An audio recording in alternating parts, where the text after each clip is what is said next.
একটি খেজুর গাছের বিনিময়ে পুরো জান্নাত কিনে নিলেন এক সাহাবী। দুনিয়ার সবচেয়ে লাভজনক ব্যবসাটি ঠিক কী ছিল জানেন? মদিনার এক এতিম ছেলে তার ছোট্ট বাগান বড় করার জন্য দেওয়াল দিচ্ছিল, কিন্তু তার প্রতিবেশী এক ব্যক্তি একটি খেজুর গাছ তার দেওয়ালের পথে বাধা হয়ে দাঁড়ালো।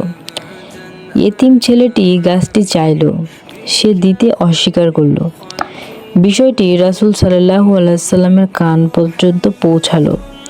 নবীজি সাল্লাল্লাহু আলাইহি সাল্লাম সেই প্রতিবেশীকে বললেন, গাছটি এই এতিমকে দিয়ে দাও, বিনিময়ে আল্লাহ তোমাকে জান্নাতে একটি বাগান দিবেন।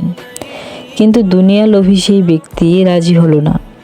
ঠিক সেই মুহূর্তেই মজলিসে উপস্থিত হলো আবু দাহদাহ রাদিয়াল্লাহু আনহু।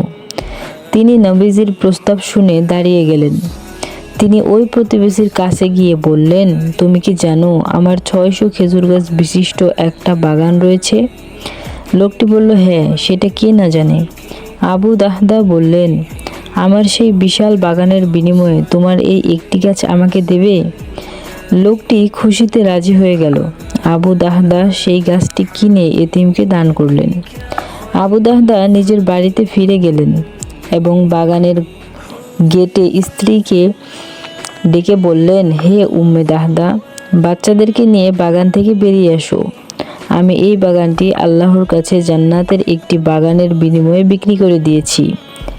স্ত্রী বিন্দুমাত্র মন খারাপ না করে বললেন, হে আবু দাহদাহ, আপনি কতই না লাভজনক ব্যবসা শুরু করেছেন। আজ আমরা সামান্য সম্পদের জন্য ভাইয়ে ভাইয়ে বিবাদ করি, অথচ সাহাবীরা জান্নাতের আশায় সবকিছু ছেড়ে দিয়েছে, কোনো দ্বিধা করেনি। আমাদের ভালোবাসা কি এমন ত্যাগের জন্য? আমাদের এরকম ভালোবাসা মনের মধ্যে জন্ম নেওয়া উচিত। তো ভিউয়ার্স, আজকের গল্পটি কেমন লেগেছে কমেন্টে বলবেন। আর এইরকম ভিডিও পেতে অবশ্যই চ্যানেলটিকে সাবস্ক্রাইব করে রাখবেন।